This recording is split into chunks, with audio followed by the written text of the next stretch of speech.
இந்த வீடியோ எதுக்குன்னா, இப்போது ட்ரெண்டிங்கில் நிறைய வீடியோஸ் வந்து கஸ்டமரை வந்து குறை சொல்லி வந்து போடுறாங்க. ஸோ அதில் கண்டிப்பாக எனக்கு உடன்பாடே இல்லை. ஏன் சொல்கிறேன்னா, அவங்களுக்கு வந்து டைலரிங்கை பற்றி தெரியாது. அவங்க ஒரு ஆசைப்பட்டு ஒரு கிளாத் எடுக்கிறாங்க அப்படின்னா பார்த்து பார்த்து எடுப்பாங்க. சில பேர் வருஷத்துக்கு ஒரு சாரீ தான் எடுப்பாங்க. பார்த்து பார்த்து எடுத்து அதை நம்மக்கிட்ட கொண்டு வந்து கொடுத்து நாம் எதாவது மிஸ்டேக் பண்ணால் அவங்களுக்கு ஆதங்கம் வரதான் செய்யும். ஸோ அது மிஸ்டேக்காக இருக்காது. என்ன இருக்கும், லைட்டாக ஷோல்டர் இறங்குற மாதிரி இருக்கும், எதனா சுருக்காக இருக்கும். அவங்களுக்கு எடுத்து சொல்லி அதை சரி பண்ணி நம்ம கொடுக்கலாம். ஆனால் அவங்க ஆதங்கம் அதுக்கு முன்னாடியே அவங்க வெளிப்படுத்திடுவாங்க. நான் இவ்வளோ காஸ்ட்லியாக புடவை எடுத்தேன், நீங்கள் இப்படி தைச்சிட்டீங்க, இப்படி பண்ணிட்டீங்க அப்படின்னு அவங்க கோவப்படுவாங்க. அது அவங்க கோவப்படுறதுல நான் என்ன தப்புன்னு கிடையாது.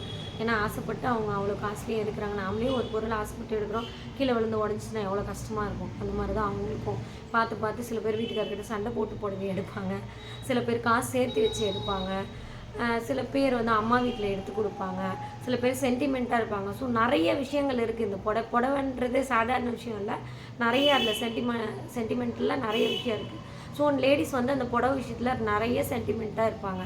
ஸோ அதனால் அதை வந்து பார்த்து பார்த்து நம்மக்கிட்ட கொண்டு வந்து தைக்க கொடுக்குறாங்கன்னும் போது நம்மளால் இதில் இந்த ப்ளவுஸ் வருமா வராதான்னு நாம் தான் சொல்லணும். அது நம்மளோட கடமை. நாம் சொல்லாமல் நாம் வாங்கி வச்சுட்டு இதில் வந்து இந்த சொல்லும் போது நம்ம ஃபுல் ஹேண்ட் வைக்கிறோன்னு சொல்லுவோம், அப்புறம் பார்த்தா ஆஃப் ஹேண்ட் வச்சு கொடுத்துருவோம். அவங்க ஒரு கனவில் இருப்பாங்க, ஃபுல் ஹேண்ட் வச்சு கையில் பஃப் வச்சு அழகாக டிசைன் வச்சு போடலான்ட்டு.